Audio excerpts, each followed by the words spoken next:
So make yourself comfortable, feel at home.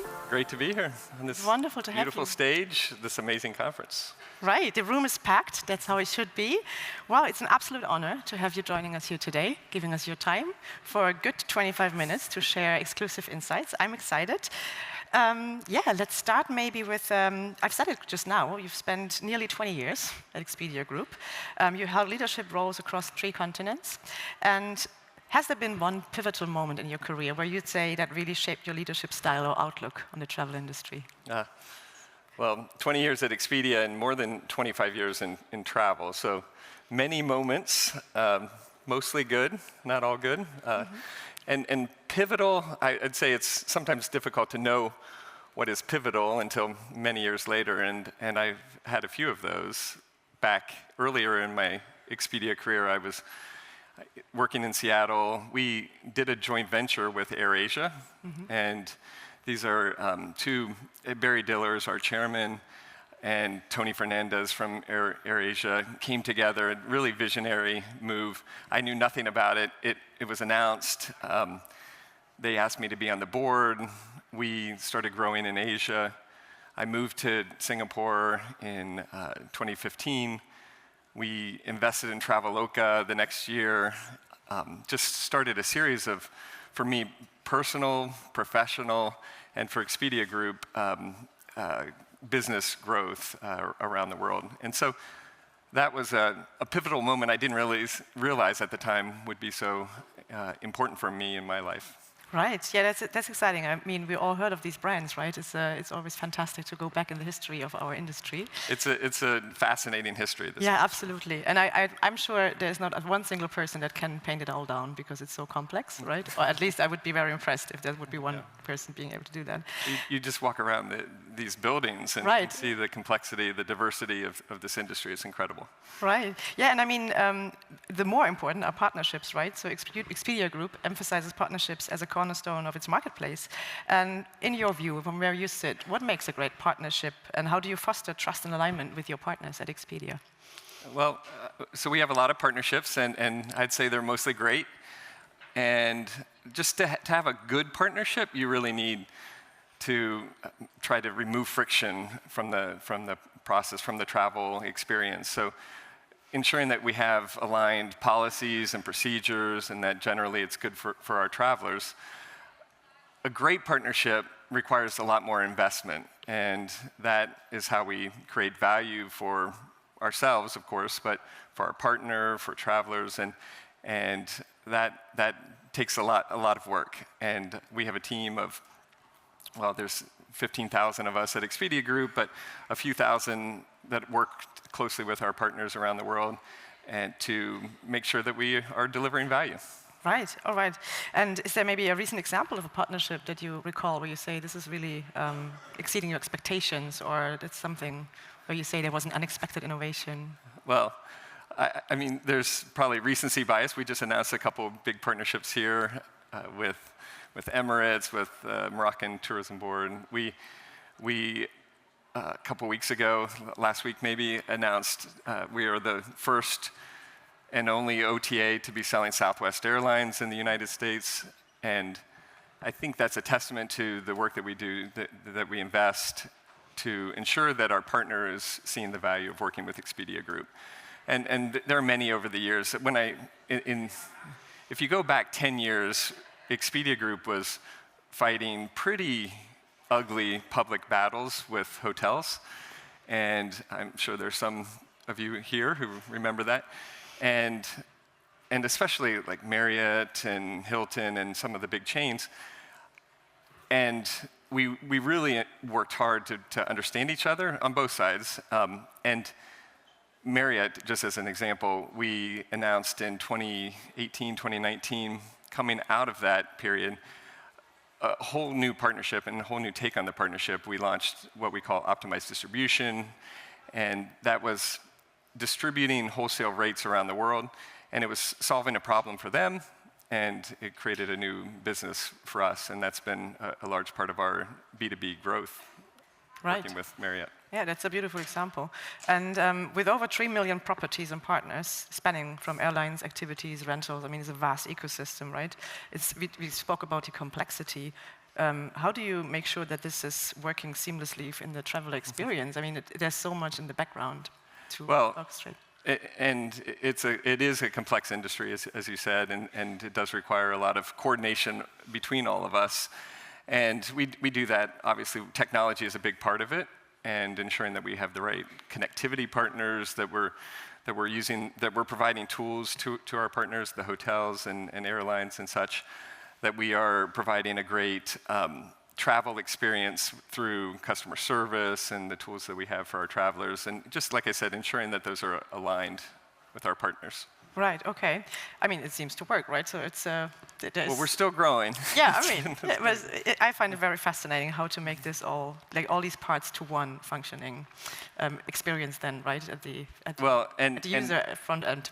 And all of us are travelers too, so right. we know, we've experienced when things don't go quite right, and I think all of us are committed to ensuring that we have smooth travel for our customers. Yeah, and some of us understand better when it doesn't work out, because we know about the complexity. Yes, we're very forgiving. Yes, we are, that's true. Right, and then, I mean, the numbers are like breathtaking, right? The amount of partners and also, just properties you're working with. But you're also not only working with enterprises, right? It's also a lot of small and mid-sized enterprises. So from small to large partners, in small boutique properties and local operators. I mean, there's a lot of diversity in that portfolio, right? How do you tailor your approach to meet the needs of such diverse set of partners? Well, as I said, we do have a lot of people, and sometimes you need a bespoke partnership that requires a lot of close collaboration in person. We do have a lot of technology tools that help with that as well, that allow us to scale. And increasingly with AI and some of the more advanced technology, we are starting to leverage that more, so that all of our partners, and I'm sure you just, again, walk around and see some of the technology companies here that are providing really amazing solutions to help facilitate communication and that partnership. Yeah, okay, right. And I mean, there's a lot of discussion, obviously here in particular, about what's next in travel. We talk about trends, disruptions, shifting travel expectations, and but not all trends are equally important, right? And some feel like sure bets, others we're not really sure if it's a hype, right? If it's a media fan frenzy. So from where you sit, with your global perspective and your experience, what would you say are the biggest certainties, and what are the uncertainties that we can really watch out for? There are not enough certainties right now in this world. One thing I would say is certain, and that is deep within all of us, I believe, in humanity, there is a desire to travel. And we are people who need to meet with people, need to explore new places. And so that has always been, always will be. When Barry Diller bought Expedia in 2001, he actually had the deal ready to go when September 11, 2001 happened, and could have walked away from that. And at the time said, they had a big meeting and deciding whether to go forward with the transaction. And Barry famously now said, where there's life, there's travel. And that's the encouragement that I take. Now, all of us, we're in the business of travel, so we spend a lot of time trying to figure out how much, who, when, where, and we invest a lot of energy in that. And that's important, but deep down, travel is an industry that will continue and will continue to grow. Right, well, we love to hear that, right? that's what we all agree on. Quarter by quarter, sometimes a little more challenging. Right, but I mean, if this is the theme, the overall theme, I mean, that we can agree on, right, is a very passion-led industry as well, I'd say. So yeah, I personally love that very much. And I mean, you're here in Berlin with us, in Europe, right? So we're thrilled to have you here. And also, Expedia Group has identified Europe as one of the critical regions for growth, right? So what makes the European market unique for you, and how do you plan to strengthen your footprint here with Expedia? Well, first things, I'm about to become a European, in that I'm moving to London in a couple weeks. So Europe is a really important region for travel. It is for us, certainly, at Expedia Group.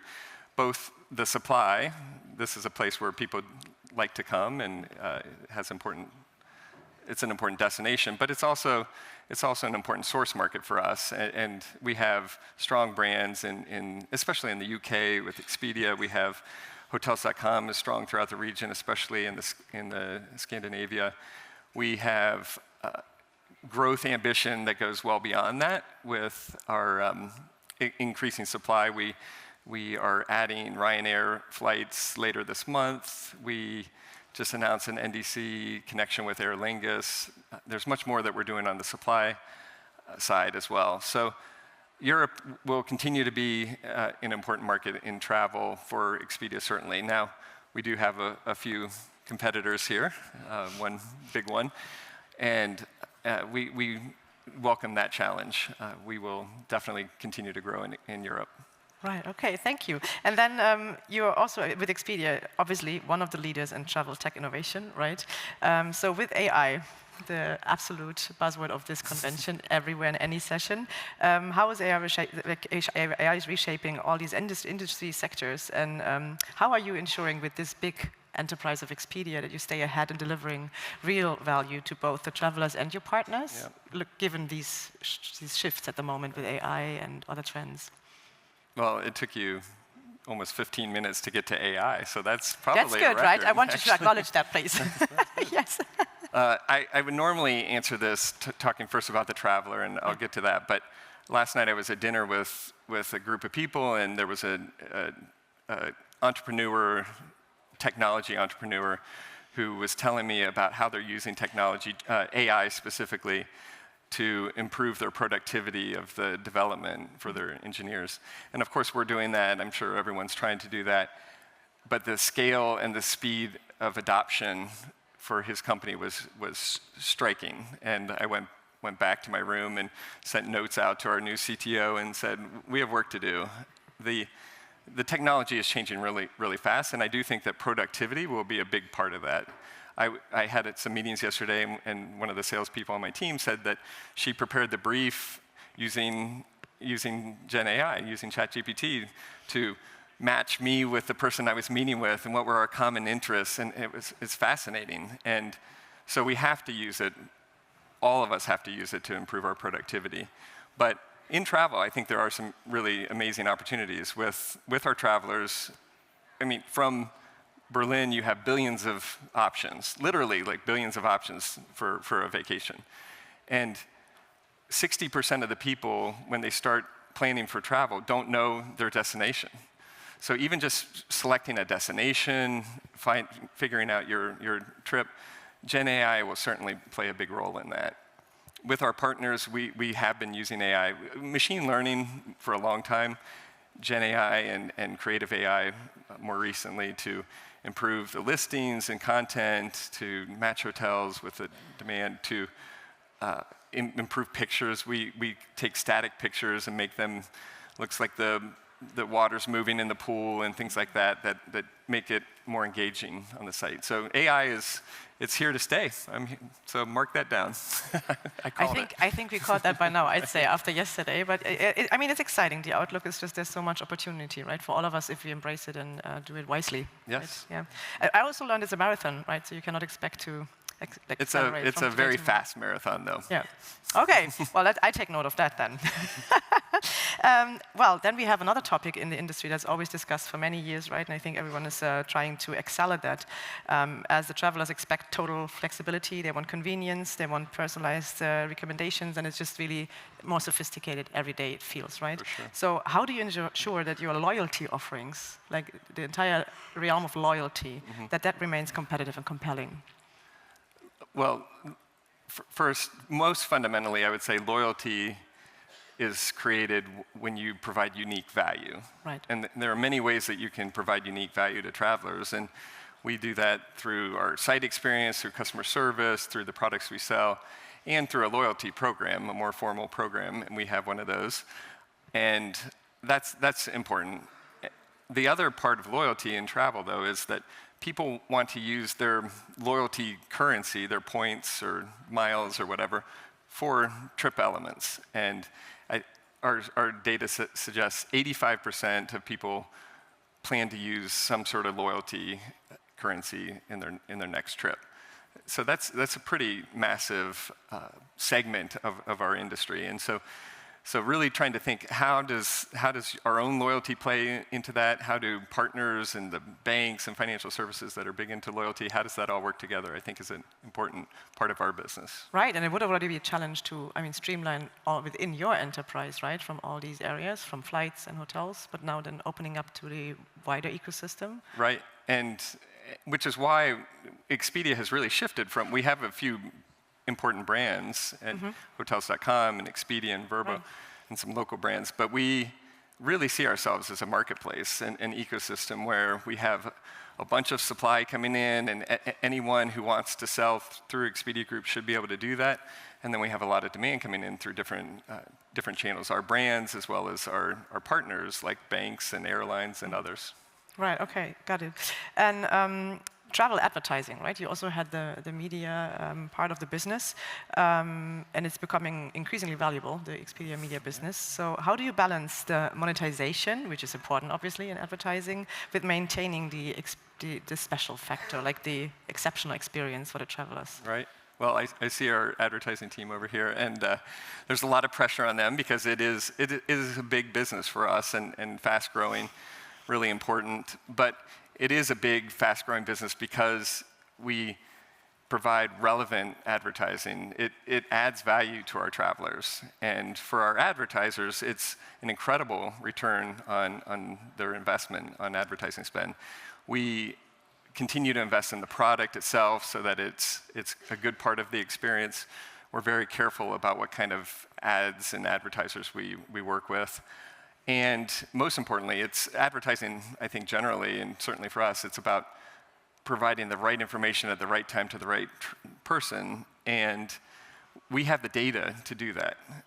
Uniquely, I would say, in the industry, we see the full funnel of travel, and that's really valuable for targeting advertising. Right, yeah, we had a discussion yesterday also with a member of the team about how you can really distribute travel better as well, right? Because the inspiration phase is so important. You said it earlier, most people don't know the destination. Right. So this is, I think, a great opportunity to use advertising in a very beneficial way for the consumer. Again, you walk around this event and you see the many destinations. And how do they stand out in a region where they're maybe not as well known? And so we work with a lot of the destinations to ensure that their destination is positioned well with our travelers. Right, okay. So I want to shift a bit to the trends. I mean, we're always here, right, to also collect a little bit of briefings on what are the key trends. So as we look into this year and the years after that, what are you seeing as having the biggest impact on travel behavior in our industry? What are your key trends that you work on? Beyond humans want to travel? Okay. Well, there is uncertainty, and we see during times of uncertainty, people are looking increasingly for value. And there's some really interesting opportunities right now. The currency exchange, the currency differences has created a bit of an arbitrage for travel. So we're seeing a lot of, sorry, Europeans, but there are going to be a lot of Americans here over the summer and during peak travel for Americans. Everyone's going to Japan right now because of the currency. There's great deals there. So we'll see some of that. We're also seeing things like all-inclusive. All-inclusive searches on hotels.com are up 60% right now. People are looking for, how do I save money? How do I get the most for my vacation dollars? We also see some really interesting, just general social trends. The power of media. Now, more than 2/3 of our travelers surveyed say they picked a destination based on something that they've seen on TV or movies. Yeah, Netflix, right? Wasn't there this spike in Thailand now? Right, everyone wants to go to Koh Samui because of White Lotus. Right. We termed, I think we came up with it, did we? I don't know, we'll claim it. We call it set jetting, which I think is pretty clever. Yeah. That builds on the previous trend, which is still happening, which is tourism, which is the music. People are traveling for that as well. And these are real trends that drive real, and you see airlines are, with Taylor Swift's concert, they were adding capacity in to ensure that they took full advantage. So those are big. the other one that's interesting is the detour destinations, where I might come to this conference in Berlin, but I'm going to take the train out to Strasbourg and hike in the nature. So this is, or I want to go to Koh Samui, or I go to Bangkok, but I saw on White Lotus Koh Samui, so I'm going to go there. Yeah, that's fascinating. A lot happening there. And let's go back to leadership. So you've been recognized as a leader, really shaping our industry on global levels and within Expedia. So what's the leadership principles you'd say that you are led by, or that you really focus on? Well, thank you. And I have learned, and I've gotten more comfortable over the years, trying to be an authentic leader doesn't mean that I have to fit a certain stereotype. I want to be authentic, and I'm not traditional, stereotypical salesperson, and so it's hard for me to like jump off out of my chair and cheer on the team. I'm actually more enthusiastic about scorecards, truthfully, and KPIs. I was an engineer, analyst, so I use that in my leadership. And I think, for me, the biggest thing that I can do to be an effective leader, the biggest contribution I make to Expedia, is to be decisive, to make decisions. I had a mentor a long time ago when I was just starting. He was late in his career, and he spent some time with me, and he said, you know, the only difference between you and me is access to information and the guts to make a decision. Wow, yeah. And that stuck with me for many years. And so I do try to make sure that I'm comfortable making a decision, using data, using the facts. Right, yeah, I love that. Thank you for sharing. I take a look at the time. I could go on for hours, but unfortunately we only have the time that they gave us in the program. So share something on your travel. If there's one travel experience, personal or professional, that continues to inspire you in your work, is there something you can share as one anecdote or something you can think of? I think many people in this room are very well traveled, and every time I meet with somebody, they tell me a place that they, or an experience that they've had that makes me want to do that. We were talking about trekking with gorillas. I've never done that and really want to do that. But ultimately, like I said, travel is about connecting with people and places. And for me, the special places, the special experiences are those with the people who are special to me. I have 2 now grown children. They're not children. What do you call them when they're adults? Young adults. young adults. And one is 21, one's 23, and they're out of the house, and any chance that we have for the 4 of us to be together now is incredibly special. And so we recently did a trip from, my daughter turned 21, which in the US you're able to drink and legally. She had her first drink when she turned 21. Right? Is that so? So she wanted to be with our family, so we took a trip and had her 21st birthday together. It was special. Now she's off in Sydney doing study abroad, and I'm sure she's making good use of that drinking experience. But no, that's travel, and travel hits us all in different ways. Even this kind of business travel, I think it's a special industry we work in. Absolutely, no, I couldn't agree more. And Greg, thank you so much. This has been an incredible conversation. Yeah, thank you. Thanks, everyone. Thank you so much for being here. Give a warm applause.